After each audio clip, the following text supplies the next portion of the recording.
मैं एक ख्वाजा सरा थी, ये राज कोई नहीं जानता था। मैं बहुत खूबसूरत थी, इसलिए बहुत से लड़के मुझसे शादी करना चाहते थे, लेकिन मैंने सबको टाल दिया था। जब मुझे अस्पताल में नौकरी मिल गई, वहाँ बड़े डॉक्टर भी होते थे। एक दिन एक बड़ा डॉक्टर मेरे पास आया और बोला कि मुझसे 2 दिन के लिए शादी का नाटक कर लो, बदले में जो मांगूंगी मिलेगा। मैं मान गई। वो निकाह करके मुझे अस्पताल के कमरे में ले गया। अंदर गई तो मुझ पर क़यामत टूट पड़ी, क्योंकि वहाँ तो मुझे अस्पताल में काम करते हुए तकरीबन 2 माह हो चुके थे, और जो कुछ मेरे साथ हमेशा होता आया था वो यहाँ भी हो रहा था।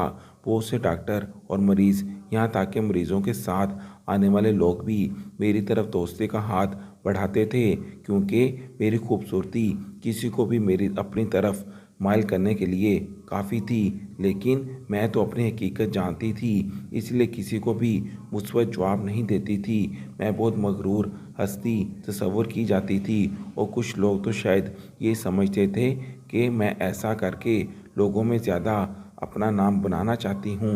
लेकिन दुनिया जो भी समझती हो, मैं तो असलियत जानती थी और अपनी हदूद से भी वाकिफ़ थी, इसलिए मैं अपना काम करती थी। बहुत से लोग इसे मेरा गुरूर समझते थे, और बहुत से सुलझे हुए लोग ये समझते थे कि मैं ऐसी गलत लड़की नहीं हूँ, इसलिए किसी को ऐसा कोई जवाब नहीं देती, बल्कि सबसे फासले पर रहती हूँ। कितने ही लोग तो मुझसे संजीदा होके शादी करने को भी तैयार हो गए थे, और कितनों को तो मुझे बराह रास्त प्रपोज भी कर दिया था। लेकिन मैं अपनी हदूद जानती थी कि मैं एक ख्वाजा सरा हूँ, इसलिए मैं किसी को भी कोई उम्मीद का दिया तो थमा नहीं सकती थी, क्योंकि मैं शादी कभी नहीं कर सकती थी।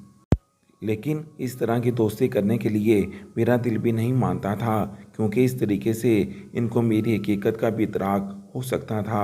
और आज मुझे अस्पताल के डीन ने बुलाया था। 2-4 साल से इस अस्पताल के डीन थे। उम्र लगभग 40 होगी, और इनका रवैया तमाम स्टाफ के साथ बहुत अच्छा था। मुझे तो ये मामूल का एक बुलावा लगा, और मैं जब डीन के ऑफिस में गई तो उन्होंने अस्पताल के मुतालिक 1-2 बातें करने के बाद मुझे जो ऑफ़र की वो मुझे परेशान करने को काफ़ी थी, क्योंकि उन्होंने मुझे कहा कि तुम 2 से 3 दिन के लिए मुझसे शादी कर लो, और उसके बदले तुम जो जो चाहोगी वो मैं तुम्हें दे दूँगा। मैं उनसे शादी तो किसी सूरत नहीं कर सकती थी, लेकिन उन्होंने कहा कि मैं सिर्फ़ इतना कहूँगा कि तुम्हें सिर्फ मुझसे शादी का नाटक करना होगा, और बस इसके बाद तुम जो मांगोगी वो तुम्हें दूंगा, और तुम जब चाहोगी मैं तुम्हें तलाक देकर आज़ाद कर दूंगा। सुनने में तो ये बहुत अच्छी ऑफ़र थी, क्योंकि मुझे तलाक शाख से तो फ़र्क पड़ता नहीं था कि मैंने इनके इसके बाद शादी तो करनी नहीं थी। लेकिन इस तरीके से मैं कम अज़ कम अपना मुस्तकबिल महफूज कर सकती थी। लेकिन मुझे इनका ये सब करने का मकसद समझ नहीं आया। उन्होंने मुझे पूरा दिन दिया और कहा कि छुट्टी के वक़्त मुझे जवाब देकर जाना। मैं पूरा दिन इस मौजू पर सोचती रही और परेशान होती रही कि उन्होंने ये बात सिर्फ मुझे क्यों कही। इतनी सारी लड़कियां हैं, किसी को भी वो ऑफ़र कर सकते थे, और यकीनन कोई भी इनकी ऑफ़र एक्सेप्ट कर लेती, जो कि 2 दिन के लिए शादी का नाटक करना था, और उसके बदले में जो चाहे वो पा लेना कोई भी मुश्किल काम नहीं था। फिर मैंने तो रिश्ता रखना नहीं तो, और मुझे ये काम कर लेना चाहिए। इससे कम से कम ये तो होगा कि मेरा मुस्तकबिल महफूज हो जाएगा, और मुझे बुढ़ापे के बाद किसी के हाथों की तरफ देखना नहीं पड़ेगा, क्योंकि बाकी सब के पास तो इनके बुढ़ापे का सहारा इनकी औलाद हो सकती थी, लेकिन मेरा तो ये भी कोई सहारा नहीं था। उस वक़्त मैंने उन्हें हाँ कर दी थी। वो मेरी हाँ से बहुत मुतमिन हो गए थे। मुझे कहा कि हमने कल के कल निकाह करना है। मैंने जब हाँ कर दी तो मुझे इस बात पर कोई इतराज़ नहीं था कि वो कब मुझसे निकाह करते हैं। इसलिए अगले ही दिन अस्पताल के अंदर ही एक कमरे में 2-3 सीनियर डॉक्टर्स की मौजूदगी में हमारा निकाह हो गया, और मैं बाकायदा तौर पर इस शख्स की दुल्हन बन गई। कानूनी तौर पर मैं दिल ही दिल में बहुत ज़्यादा घबराहट भी हो रही थी कि अगर इन्हें किसी तरीके से मालूम हो गया कि उन्होंने जिसको बीवी का दर्जा दिया है वो ख्वाजा सरा है, तो इनका क्या रद्द अमल होगा। लेकिन फिर खुद को खुद ही तसल्ली देती कि ये शादी का एक नाटक है, इसलिए इनको मालूम होने का सवाल ही नहीं उठता। खैर निकाह के बाद मुझे मेरे शौहर ने कहा कि आज तुम मामूल के मुताबिक काम करो, लेकिन छुट्टी के बाद घर मत जाना। मैंने खामोशी से इनकी बात मान ली और अपने मामूल के काम करने लगी। जब छुट्टी हुई तो मैं इनके कमरे में गई और मुझे कहा जाना है। वो मुझे साथ लेकर अस्पताल के एक अलग थलग हिस्से में मौजूद एक कमरे की तरफ बढ़ गए। मैं इनके पीछे जा रही थी, लेकिन जैसे ही मैं कमरे में दाखिल हुई तो मुझे यूं लगा कि जैसे ज़मीन मेरे कदमों के नीचे से निकल गई हो। मैं उल्टे कदमों में वापस आ गई। मेरे शौहर ने मुझे रोका, लेकिन मैंने इन्हें कहा कि आप अपनी कमिटमेंट से पीछे हट रहे हैं और भागते हुए वहाँ से निकल आई, क्योंकि मैं वहाँ एक मिनट और भी नहीं रुकना चाहती थी। अगर मुझे वहाँ थोड़ी देर भी और हो जाती तो शायद मेरा सच सबके सामने आ जाता और मुझे ये किसी सूरत मारकर भी कबूल नहीं था, क्योंकि अभी तो मेरी ज़िंदगी कुछ बेहतरी की तरफ गामजन हुई थी। इससे पहले तो जो मैंने वक़्त गुजारा था वो इंतहाई मुश्किल तरीन वक़्त था और मैं दोबारा इस वक़्त में नहीं जाना चाहती थी। मैंने फ़ोन भी ऑफ़ कर दिया था और मुझे अपने फ़ैसले पर पछतावा हो रहा था कि मैंने लालच में आकर आखिर डीन के ऑफ़र को कबूल ही कैसे कर लिया और मैं इतनी पागल कैसे हो सकती थी। इनकी चिकनी चपड़ी बातों में आ गई और मैंने क्यों नहीं सोचा कि जब मैं इनके निकाह में होंगी तो फिर शादी का ढोंग कैसा, और अगर उन्होंने नाटक करना था तो उन्हें मुझसे बाकायदा निकाह करने की क्या ज़रूरत थी। वो तो वैसे भी किसी को पैसे देकर 2 दिन अपने साथ नाटक करने को कह सकते थे, और ये सारी बातें मैंने उस दिन क्यों नहीं सोची। और आज मैं अपने ही फैसले पर पछता रही थी। मुझे रहकर अपना माजी याद आ रहा था कि जब मैं पैदा हुई तो कहाँ किसके घर पैदा हुई मुझे कुछ खबर नहीं थी। मैंने होश संभाला तो खुद को एक घर में मुलाजमा के रूप में देखा, लेकिन इन लोगों की कोई औलाद नहीं थी, इसलिए मुलाजमा से ज़्यादा मुझे वो अपनी बेटी समझते थे। और इन लोगों ने मुझे अच्छी आला तालीम भी दिलवाई थी, लेकिन जैसे जैसे मैं बड़ी होती जा रही थी मेरे लिए मुश्किलात बढ़ती जा रही थी, क्योंकि मुझे बहुत बचपन में ही एहसास हो गया था कि मैं कोई आम लड़की नहीं हूँ, बल्कि मैं ख्वाजा सरा हूँ। और ये बात मेरी मालका ने मुझे बताई थी, जो मैंने मेरे लिए मेरी माँ जैसी ही थी। मेरे माँ बाप कौन हैं मुझे कुछ मालूम नहीं था, लेकिन जब मैं कॉलेज में पहुंची तो मेरी खूबसूरती ने मेरे लिए मुश्किलात पैदा कर दी। हर दूसरे दिन कोई ना कोई लड़का मेरे रास्ते में आ जाता था, कोई दोस्ती के ऑफ़र लेकर तो कोई शादी के ऑफ़र लेकर, लेकिन मैंने कभी किसी को भी कोई जवाब नहीं दिया। लेकिन वक़्त ने मेरे साथ जुल्म किया और मेरे वो दोनों माँ बाप जो नाम की हद तक ही सही लेकिन मेरे लिए एक साहिबान थे, वो एक रोड एक्सीडेंट में फौत हो गए। और इनकी कोई और औलाद तो थी नहीं। उन्होंने मुझे बाकायदा अडॉप्ट किया नहीं था, इसलिए इनकी ज़मीन जायदाद कारोबार हर चीज़ इनके ख़ानदान ने कब्ज़ा कर लिया और मुझे घर से निकाल दिया। मैं अभी कॉलेज में थी और मेरी पढ़ाई भी नामुकम्मल थी, इसलिए इस घर से निकलने के बाद मैं कभी कहाँ और कभी कहाँ धक्के खाती रही। कितने ही लोग मेरे रास्ते में आए, लेकिन मैंने किसी को किसी तरह भी अपने करीब होने नहीं दे सकती थी। फिर मैंने मुख्तलिफ़ काम किए और बड़ी मुश्किल से मैंने अपनी तालीम मुकम्मल की। मैंने एक नर्सिंग का कोर्स कर लिया था और गुज़रते वक्त ने मुझे बहुत से लोगों के बहुत से चेहरे दिखा दिए थे। अब मेरी ज़िंदगी किसी हद तक बेहतर हो गई थी, क्योंकि कोशिश करने के बाद मुझे प्राइवेट अस्पताल में नौकरी मिल गई थी, इसलिए अब मैं एक हॉस्टल में रह रही थी। मुझे मालूम था कि मैं शादी तो कभी कर नहीं सकती, यही मेरी ज़िंदगी है, खुद ही काम आना है और ख़ुद ही खाना है। लेकिन कभी कभार मैं सोचती थी कि बुढ़ापे में मेरे साथ क्या होगा, और शादी शायद वही चीज़ थी जिसने मुझसे ये गलत फ़ैसला करवा लिया था और मैंने डीन के ऑफ़र को एक्सेप्ट कर लिया था, ये सोच के मैं इनसे कोई भी चीज़ अपने नाम लगवाऊंगी और इस तरह मेरी बाकी की ज़िंदगी आसानी से गुजर जाएगी। लेकिन अब मुझे वो फ़ैसला गलत लग रहा था। आज तक जो लोग मुझे अपनी ज़िंदगी का हिस्सा बनाना चाहते थे, इन्हें मैं हमेशा इनकार करती आई थी, तो अब मैं पैसे की लालच में कैसे आ गई। हालांकि मेरा हक महर बहुत ज़्यादा लिखा हुआ था और मैंने ये भी कहा था कि तुम जब चाहोगी मैं तुम्हें तलाक दे दूँगा, लेकिन मुझे इसका कोई रास्ता नज़र नहीं आ रहा था, क्योंकि जो कुछ मैं कमरे में देख चुकी थी इसके बाद तो मुझे नहीं लगता था कि वो मुझे तलाक देगा। ये मुझसे शादी करने का सिर्फ़ एक हरबा था जिसे मैं बिल्कुल समझ नहीं सकी। कुछ भी था, सच तो ये है कि मैं कम उम्र थी और वो एक जहां दीदा इंसान मुझे मालूम हो गया था कि मैं जब किसी मरीज़ या डॉक्टर के काबू में नहीं आ रही थी और किसी को घास नहीं डाली थी तो इसने मुझे ये चारा डाला था और मैं ख्वाजा सरा होते हुए किसी की बीवी बन गई थी। ये राज तो मर के भी मैं किसी को बताना नहीं चाहती थी, क्योंकि इस सूरत में मुझे नौकरी से हाथ धोना पड़ता और आइंदा भी कोई नौकरी नहीं मिलती, रहने का ठिकाना भी छिन जाता, क्योंकि वैसे भी हॉस्टल में ख्वाजा सराओं को नहीं रहने दिया जाता था।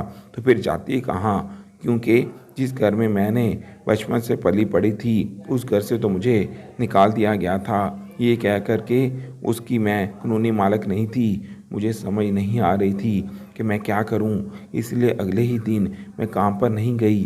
वो सारा दिन मैं कमरे में पड़ी सोचती रही कि मुझे क्या करना चाहिए, खामोशी से यहाँ से चले जाना चाहिए या फिर एक दफ़ा इसके सामने जाकर इसे तलाक मांग लेनी चाहिए या बैठकर बात कर लेनी चाहिए। इस बंदे के सामने जाने की हिम्मत इसलिए नहीं हो रही थी कि मैं इसकी कानूनी और शरई बीवी थी और किसी न किसी तरह ही सही, लेकिन वो मुझसे शादी कर चुका था और न जाने वो शादी को कैसे निभाना चाहता था। लेकिन ये हो सकता था कि मैं यहाँ से किसी दूसरे शहर में जाकर नौकरी शुरू कर दूँ, कि मेरे पास तालीम भी थी और एक दूसरे शहर में जाना, नौकरी ढूंढना, फिर वहाँ रहायशगाह बनाना एक मुश्किल काम था। इसलिए मैंने एक ही बात सोची कि एक दफ़ा जाकर इस शख्स से बात कर लेनी चाहिए। शायद मैं जो समझी थी या जो मैंने देखा था वो गलत हो या इसका मकसद कोई और हो। मुझे इससे शादी करने का मकसद तो कम से कम मालूम करना ही चाहिए था। आखिर कौन 2 दिन की शादी करता है और उसके लिए इतनी बड़ी शर्त कबूल करने को तैयार हो जाता है कि तुम जो मांगोगी मैं तुम्हें दूंगा। मुझे इससे एक दफ़ा बात तो कर ही लेनी चाहिए, और अगर फिर मुझे मालूम हुआ कि उसने धोखे से मुझसे शादी की है और ये सारी बातें धोखा थीं, तो मैं उसी वक्त ये शहर छोड़कर कहीं और जाने का सोचूंगी।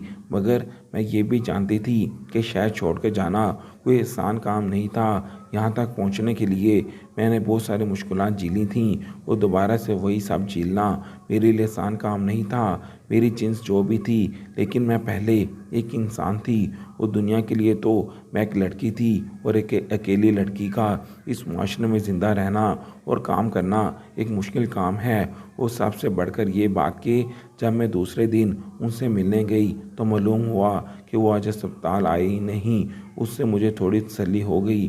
मैं अपना काम करती हुई पकड़ निकाल कर दोबारा से उस कमरे की तरफ गई। किस दिन तो मैं एक नज़र देखते ही डर कर भाग गई थी, लेकिन जब मैं कमरे में गई तो उसको ताला लगा हुआ था और पूछने पर मालूम हुआ कि कमरा डीन का है और वो यहाँ रहते हैं। कभी कभी जब वो यहाँ नहीं होते तो ताला लगा दिया जाता है। ये भी एक अहम कमरा है, क्योंकि जब इनका कोई एक बहुत ख़ास मेहमान आए तो इसको यहाँ बैठाया जाता है। और अब मुझे इस बात की थोड़ी थोड़ी समझ आना शुरू हो गई थी। बहुत से सवाल मेरे दिमाग में थे जिनके जवाब वो अस्पताल का डीन ही दे सकता था, लेकिन वो तो गायब था। वो किसी को कुछ मालूम नहीं था कि वो कहाँ है। और अब अस्पताल के वो डॉक्टर जिन्होंने हमारे निकाह में गवाह के फ़राइज़ सर अंजाम दिए थे, मैं इनके पास गई और उनसे पूछा कि कहाँ है वो डीन और आप लोगों को क्या कहकर उसने साथ बुलाया है। उन्होंने बताया कि उन्होंने ये कहा है कि उस लड़की का कोई नहीं है और मैं उससे शादी करना चाहता हूँ, इसलिए तुम लोग मेरे गवाह बन जाओ। और हम लोगों ने तो बस एक नए काम में गवाही दी है, इससे ज़्यादा हमें कुछ मालूम नहीं है। मतलब हर किसी को एक नई कहानी सुना रहा था वो बंदा। मतलब था कि कुछ तो और है जिसको छुपा रहा है। मुझे इसने कॉन्ट्रैक्ट मैरिज का कहा और इन लोगों को ये कहा कि हम लोग शादी कर रहे हैं और ये कि मेरा कोई नहीं है। तो भी शादी करना ही चाहता था तो बाकायदा साहब के सामने धूमधाम से करता, लेकिन ऐसे छुप छुपा कर निकाह कर दिया था। हर बात का, हर सवाल का जवाब उसी डीन के पास था जो मेरा शोर भी था। इसलिए खामोशी से अपना टाइम पूरा करके वापस आ गई, क्योंकि अब मेरे अंदर कोई डर खौफ नहीं रहा था। जो भी गलत काम किया था वो तो उसने किया था, इसने मुझे जवाब देना ही नहीं था। इससे अगले दिन मुझे मालूम हुआ कि आज वो ऑफिस में है, इसलिए मैं डीन को ऑफिस में चली गई। मुझे देखकर वो खुश हो गए और उन्होंने कहा कि मुझे बताए बगैर तुम चली गई थी उस दिन और अपना फ़ोन भी ऑफ़ कर दिया। मेरे पास तुम्हारा पता भी नहीं था। तुमने जो देखा तुमने गलत समझा। मेरा ऐसा कोई मकसद नहीं था। लेकिन मैंने इनसे कहा कि मैं आपसे सारे सवालों के जवाब ले रही हूँ, या तो मुझे सीधे सीधे सवाल का जवाब दीजिएगा या फिर मुझे तलाक। उन्होंने कहा, तलाक तो मैं तुम्हें अभी नहीं दे सकता, लेकिन वादा रहा कि ये हमारा कॉन्ट्रैक्ट मैरिज ही होगी। बाकी रही बात जो उस दिन तुमने देखा था कि जो वो कमरा है वो नए शादीशुदा जोड़े के कमरे की तरह सजा हुआ था, तो ये सच है। लेकिन इस कमरे को सजाने का और तुम्हें इतना तैयार करके वहाँ ले जाने का सिर्फ एक ही मकसद था कि मैं कुछ तस्वीरें लेना चाह रहा था, जिससे सबको यही लगे कि हमारी शादी असली है। मैंने इनसे पूछा कि इससे क्या होगा, जबकि अगर हमारी शादी असली है या कॉन्ट्रैक्ट मैरिज, इससे किसी को क्या फ़र्क पड़ेगा। और आपने जिनको दिखाना था उनको हमारे निकाह में शामिल कर लें तो मालूम हो जाता कि शादी असली है। और आपने मुझे ये कहा था कि तुम्हारा जब दिल चाहे उससे तलाक ले सकती हो, तो अपने निकाह में तलाक का हक़ मुझे क्यों नहीं दिया गया। आप भी दूसरे मर्दों की तरह बस मुझे अपने साथ लेकर आना चाहते थे, इसलिए ये चारा डाला था। उन्होंने कहा कि ऐसा बिल्कुल भी नहीं है। लेकिन मेरे तलाक मांगने पर भी उन्होंने कहा कि वो अभी तलाक नहीं देगा। इस पर मैंने उसे आजमाने की कोशिश की और कहा कि ठीक है, तुम मुझे तलाक नहीं दे रहे तो एक काम करो, ये अस्पताल मेरे नाम लगा दो, क्योंकि तुमने कहा था कि मुझसे शादी कर लो, फिर तुम जो चाहो मैं तुम्हें दे दूंगा। वो कुछ थोड़ा लट कर आया, लेकिन इसने कहा कि ठीक है, सुबह इस अस्पताल तुम्हारे नाम हो जाएगा। मुझे बड़ी हैरत हुई, कोई बंदा एक चलता हुआ अस्पताल आखिर मेरे नाम क्यों करना चाह रहा है, और वो भी इतनी आसानी से। तो यकीनन इसमें कोई गेम होगी। वो शायद इस तरह मुझे अपनी सच्चाई का यकीन दिलाना चाहता है।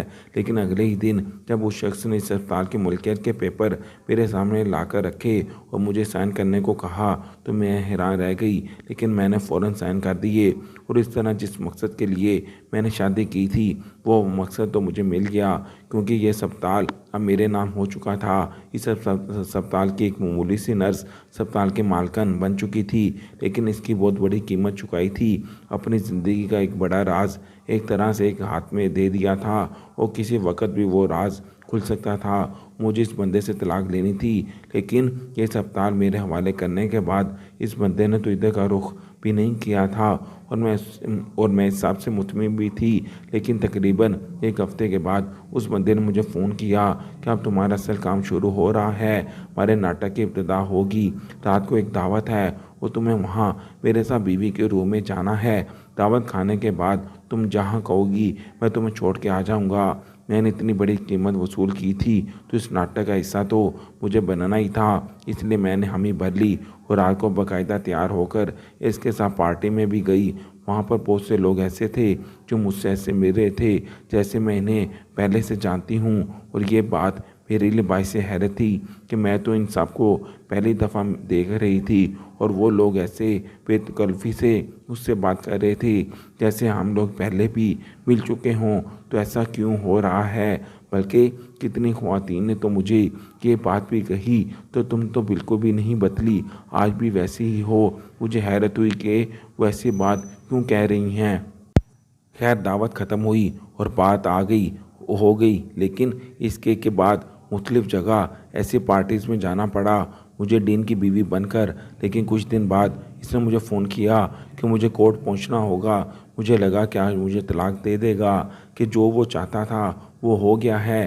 लेकिन वहाँ जाकर मुझे इंकशाफ हुआ कि वो तो किसी जायदाद के मुंतकिली के लिए जा रहा है। एक अजीब सा नाम भी बताया कि मेरा नाम तो सारा था और उसने मुझे ताहिरा नाम बताया कि उसके साइन करो। मुझे बड़ी हैरत हुई, लेकिन खामोशी से साइन किए।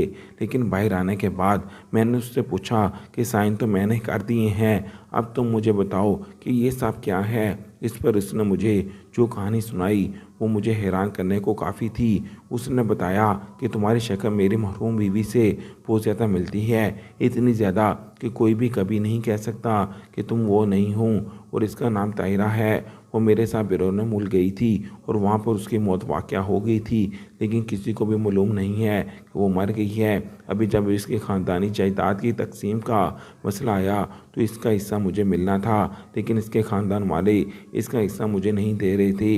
इसलिए मैंने तुमसे शादी कर ली और तुम्हें मुख्तलिफ़ जगहों पर अपनी बीवी के हैसियत से मुतारफ़ करवाता रहा।